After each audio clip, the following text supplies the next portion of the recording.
When I was really little, I wanted to play football.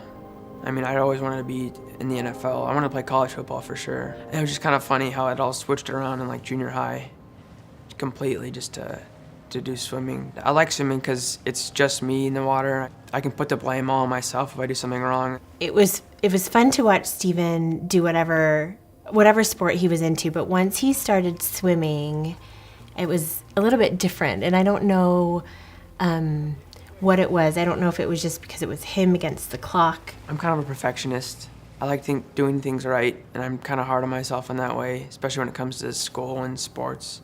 He had a mental strength or ability to just be in the water, and it's long hours just in the pool, another lap, but he had the mental makeup to do that.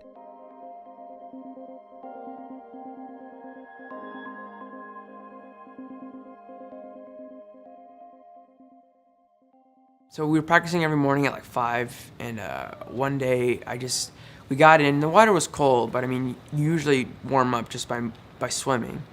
And I just wouldn't get warm. I had the chills, and then I asked my coach if I go to the bathroom and take a shower to warm up, and I did. Came back, and I still was just freezing. So I went home, slept like all day, and I just didn't get better. I kind of had like a low grade, like a 99-degree fever. We went on a Thursday to the doctor, and she thought he probably had mono or wanted to check his thyroid. Thursday I got blood drawn. Friday was just I just laid low, and then Saturday, a doctor called my mom, and I heard the word leukemia over the phone, and it was just kind of like, I didn't know what to do with myself. What I remember from that call is when he heard her say the word leukemia, and he dropped to the floor and started crying. So I won't forget that moment. That was tough.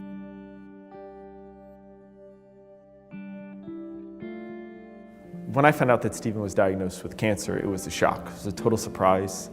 I remember finding out and thinking, I can't believe that's happening to the Dwyer family, and then just this desire of wanting to be with them. We were good friends with Father Parks, and we knew that he would comfort Stephen, and we knew that he'd be able to explain things and help him understand. So they called me to come anoint Stephen at the hospital. I was anointed the first time is the one that I remember the most, just because it was kind of the most significant. And Stephen was lying in his bed, and I said, would you like to be anointed? And he said yes. We went through the sacrament. He knew what it meant to have that sacrament, just as when he would receive Eucharist. He understood the deep meaning of it.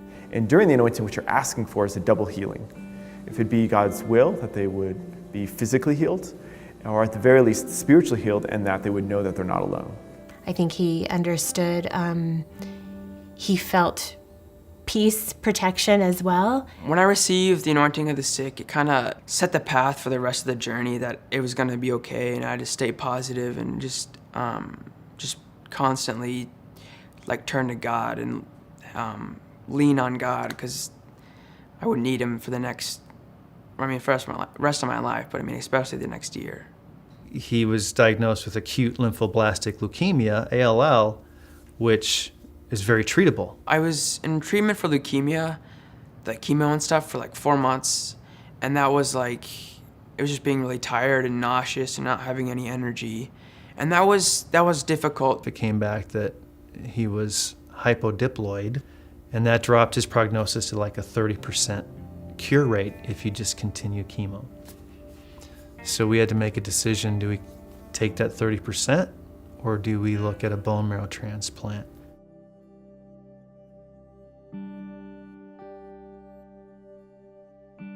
When I had a bone marrow transplant, the recovery for that was a lot harder, just because you didn't look like yourself, you didn't feel like yourself, and it was like that for 6 to 12 months, and it was really hard.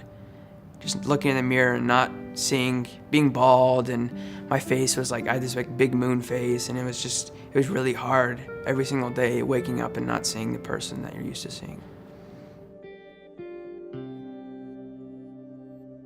We had spent 6 weeks in the hospital when Stephen received his transplant. It was just a waiting game until his new bone marrow took effect. So for me, just to watch him in complete suffering was probably some of the hardest days of my life, and not being able to help him or fix him. I knew the Dwyer family, and I knew they had faith, but you don't realize how much faith somebody has until they're suffering. Very early on, Jake, who is Stephen's youth minister, taught Stephen about redemptive suffering, and I know that changed Stephen's life. We can actually offer up our suffering for people, and we can unite it with the cross of Jesus, and then we can use it for good. So when he was going through chemo, we had a little board, a suffering board, and he would write different people's names, or the veterans or people that were fighting the war, like just trying to offer up his suffering for others. I think that God, permits people to suffer is because it's a very, very, very strong way of impacting people.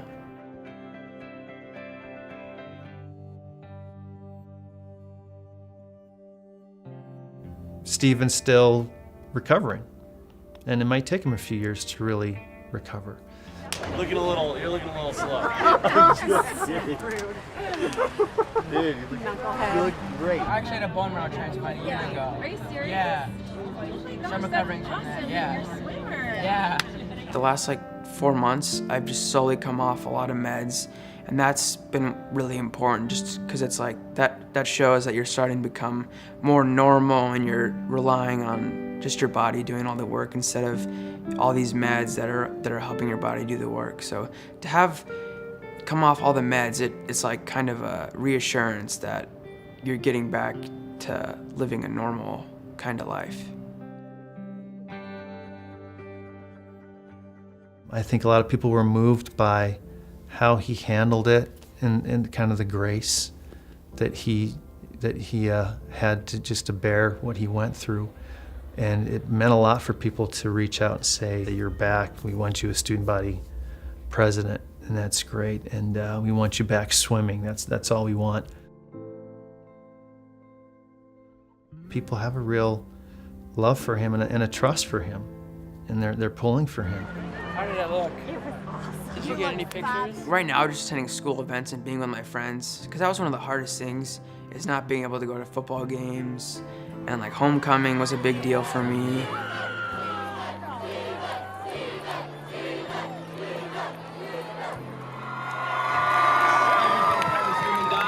Student council and the freshman basketball team. Stephen's fondest memory of this has been being student body president. After high school, Stephen plans on swimming in college. To be able to go to the dance, to be nominated, and to be with all my friends was just a really nice experience. It just felt really normal, I'm very thankful for being able to go. So it was awesome. It's emotional for us mostly to see him swim. That's where he really found a lot of his identity, was in the pool. And we saw him draw a lot of strength from that mental capability he had in the pool during his fight with the illness. So seeing him get in the water, it was like a baptism. He said to me, he goes, "Mom, I always prayed that I could change people's lives." And at that moment, I thought, this is his walk, and somehow he is gonna change the world with this, So even in suffering, Stephen always had a bright outlook and a positive attitude of how this was gonna help others. Always the heart of a servant.